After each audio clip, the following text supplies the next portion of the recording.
And we're back. Okay, in this last video for this chapter, we're going to do what we need to do to change the font color. And as I mentioned before, you might expect that there would be a parameter for doing that in the inspector. Maybe in the next version there will be, but for right now we have to do it in code. Actually, doing it in code allows you to have a few bits of flexibility that you otherwise wouldn't. You could actually change the color during the game fairly easily. So it's only going to take us about 2 lines of code, so not too bad. And we're going to find there's a couple of different ways. There's some preset colors that we can use, or we can go in and specify our own colors using red, green, and blue values. So we can make the text color pretty much anything we want. So let's get to it. Okay, so the first thing we're going to do is find our scorecard script here in the project window. Double click, open our script editor, and there we are. Okay, and like I said, we have 2 lines to add.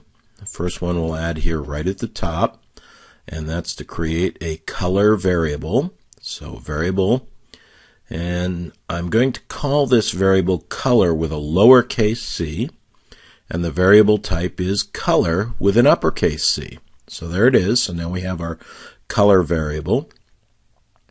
And then come down somewhere below. I'm going to come down below this last line that we had there.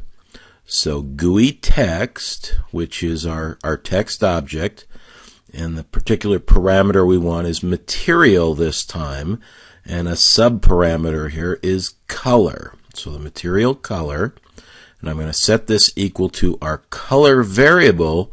Now our color variable has a number of parameters off of it, and some of which are those preset colors I was talking about. One of which is red, the rest are in your book. So there it is, that's all we need. We'll save it there and close our script editor. Now this is done in code, so it doesn't show up yet. But there, as soon as we launch the game, there it is. It's red. We can see it. It's a little harsh maybe, but it works. So now let's see how we can set our own color. So come into the scorecard script again. And now we're going to take that first line where we created our variable and just give it an initial value. We've done that with number variables and other things before. So we're going to set this equal to color, capital C, and then open paren, and we're going to give it red, green, and blue values. And the way these work is that 1.0 is the full value, so that's full red. 0.5 then would be half, and 0 would be none. So this is full red, half green, no blue. And that is actually going to give us like an orange kind of color. So then we come down to the end here, and we just don't need to set it to that preset red. So we change that last line like that, save it, close the script editor. Again, this takes place at runtime, so we run it, and there it is, orange. Maybe you like that better, maybe you don't, but now you know how to go about changing it.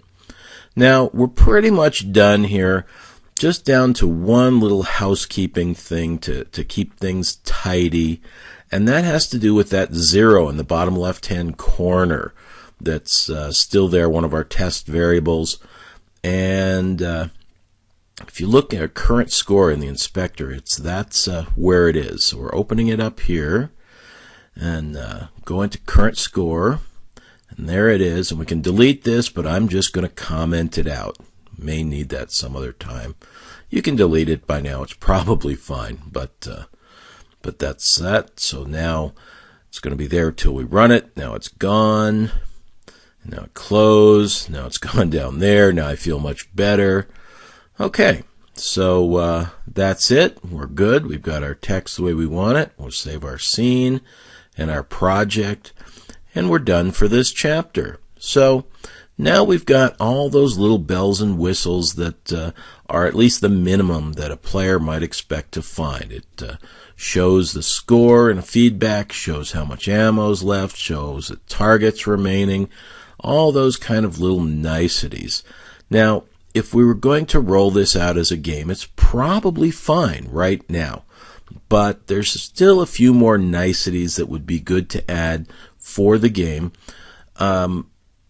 One is a start screen, and the other is an end screen. And the start screen will have some welcome to the game, and here's how you actually start the game. The end screen will say, here's how you exit, or here's how you replay the game. And that's going to be fine. That's going to be just more little embellishments, but it's also going to show you the techniques of moving from one, what's called scene, to another.